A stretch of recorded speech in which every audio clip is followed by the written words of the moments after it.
तो ये बहुत ही पॉपुलर क्वेश्चन है, प्रॉब्लम है कि आपके एक बकेट ऑफ वाटर है, उसमें एक आइस का टुकड़ा फ्लोट कर रहा है, कोई भी शेप हो सकता है, ठीक है।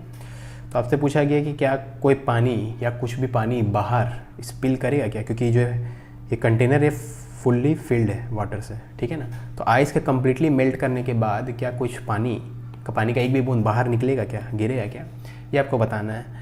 तो इसका कन्वेंशनल मेथड तो यही इक्वेशंस वगैरह यूज़ करके बताया जाता है। तो मैं यहाँ पे बिना इक्वेशन यूज़ किए इसको समझाने की कोशिश करूँगा, ठीक है। मतलब मैथ्स यूज़ नहीं करने की कोशिश करूँगा, ठीक है।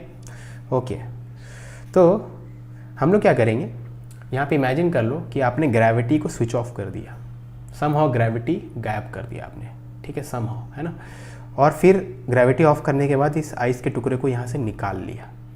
तो आइस के टुकड़े को आपने निकाल लिया है, तो क्योंकि ग्रेविटी ऑफ है तो ये वाटर का शेप ऐसा ही रहेगा, है ना, ठीक है ना। ऐसे तो क्या होता है, जैसे आइस निकालते हैं तो निकालने का प्रोसेस में ही यहाँ से पानी साइड से आ जाता है यहाँ पे, है ना, क्योंकि ये फिर न्यू लेवल पे आ जाता है, ठीक है।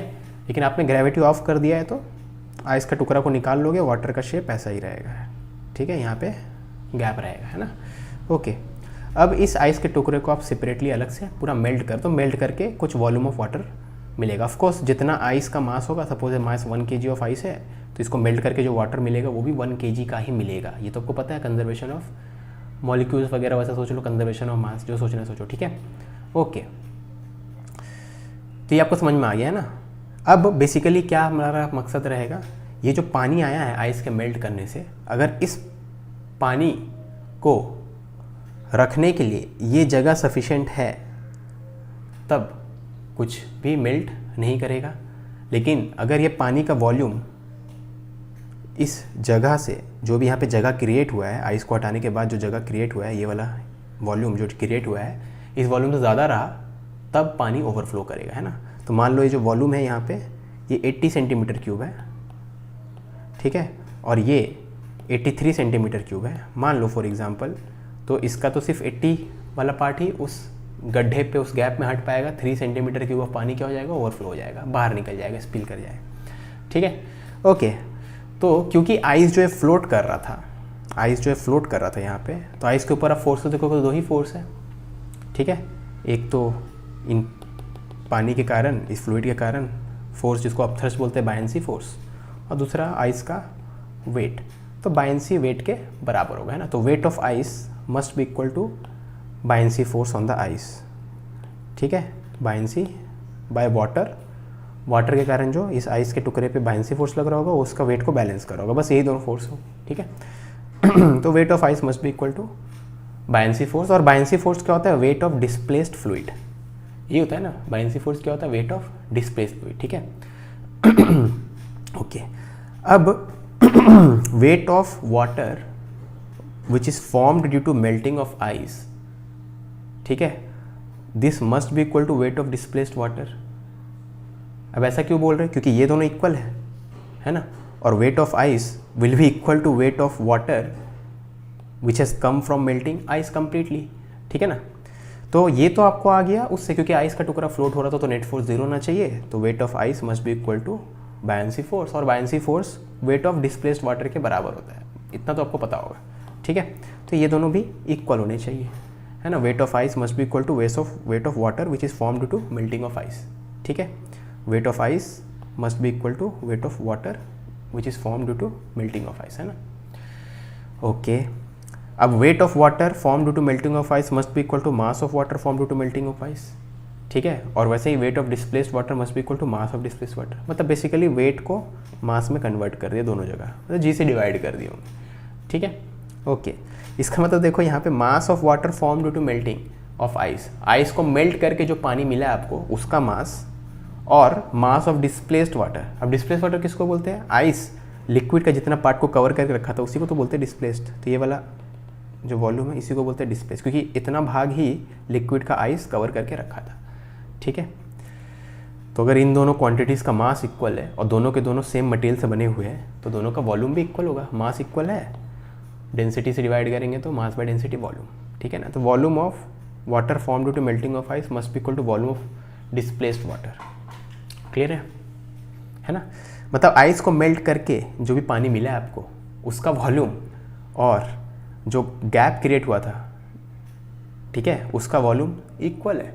इसका मतलब ये है कि ये वाला जो मेल्ट करके आइस को जो वॉल्यूम मिला है और यहाँ पे जो गैप क्रिएट हुआ है, इसी को तो डिस्प्लेस्ड वॉल्यूम बोलते हैं। दोनों का वॉल्यूम एग्जैक्टली इक्वल है, ठीक है, दोनों का एग्जैक्टली इक्वल है। इसका मतलब यही है कि water due to melted ice exactly fits into the void या gap created by removing ice.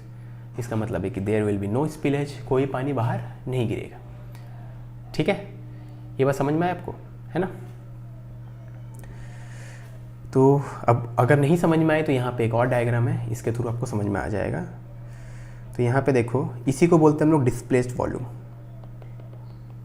ठीक है। तो जब हम लोग weight of ice is equal to upthrust वो बोलते हैं, तो उसका मतलब क्या होता है, देखो वेट तो ऑफ आइस में तो ये पूरे आइस का मास आता है ना, ऑफ कोर्स वेट आएगा, ठीक है। लेकिन जो डिस्प्लेस्ड भाग है, आइस का कितना भाग पानी के अंदर है, वो ये वाला भाग है, इसी को बोलते हैं डिस्प्लेस्ड फ्लूइड, ठीक है ना। इस भाग का इस इतने वॉल्यूम में अगर ये फ्लूइड फिल होता तो उसका जो वेट होता उसी को बोलते हैं वेट ऑफ डिस्प्लेस्ड फ्लूइड, ठीक है। बेसिकली आइस जितना वॉल्यूम ऑफ वाटर ऑक्युपाई करके रखा है, उस वॉल्यूम ऑफ वाटर का जो वेट होगा उसको बोलते हैं वेट ऑफ डिस्प्लेस्ड फ्लूइड, ठीक है ना। तो बेसिकली न्यूटन्स फर्स्ट लॉ से weight of displaced fluid must be equal to weight of ice, ठीक है। और ऊपर हम लोगों ने यही प्रूफ किया कि भैया आइस को निकाल के मेल्ट करके जो पानी मिल रहा है ना, उसका वॉल्यूम अगर v है तो ये जो गैप था ना, जितना पानी का वॉल्यूम को आइस छेक के रखा था, ऑक्युपाई करके रखा था, उसका वॉल्यूम और इसका वॉल्यूम सेम है, ठीक है। अब जो थोड़े भी ज़्यादा अटेंटिव रहेंगे उनको समझ में आ जाएगा कि एक्चुअली में मैंने वर्ड्स यूज़ किया यहाँ पे, इक्वेशन यूज़ नहीं किया, लेकिन लॉजिक वही है। मतलब इसी चीज़ को आप मैथमेटिकल इक्वेशन यूज़ करते तो बच्चे डर जाते हैं, है ना। ऐसा नहीं कि मैंने कुछ नया ट्रिक यहाँ पे बता दिया, ठीक है। हाँ, स्विच ऑफ ग्रेविटी आपको लग रहा हो कोई बहुत बड़ा हाईफाई चीज़ है, लेकिन वो कुछ बड़ी चीज़ नहीं है, वैसे करके समझाना, ठीक है ना। तो यहाँ पे पॉइंट क्या है कि यही चीज़ को अगर मैं इक्वेशन समझाता तो कंडेंस हो जाता है, ये पूरा चीज़ 3 लाइन में हो जाता, मतलब इतने गैप में हो जाता, मुझे 2 पेज या 1.5 पेज नहीं लगता इसको समझाने में, ठीक है ना। लेकिन वही मैथ से लोग डरते हैं तो पहले से समझ जाते हैं, हमें समझ में नहीं आएगा। बेसिकली ये तरीका मैं यूज़ करता हूँ नीट वाले बच्चों को समझाने के लिए, ठीक है।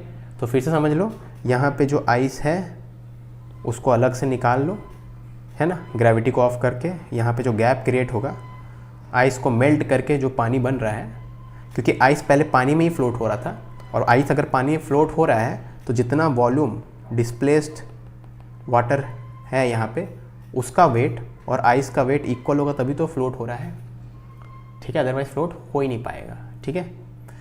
तो ये तरीका था समझाने का इसको, ठीक है। तो कमेंट में बताना कैसा लगा, और इस टाइप के बाकी लेक्चर्स देखने के लिए ये जो प्लेलिस्ट है जिसका लिंक आपको डिस्क्रिप्शन में मिल जाएगा वो चेकआउट करना, ठीक है। मिलते हैं नेक्स्ट सेक्शन में, अंटिल देन बाय। आप कुछ भूल रहे हो। ईमानदारी से बताना, करना है नहीं करना? करना है तो करो ना भाई, क्यों नहीं कर रहे?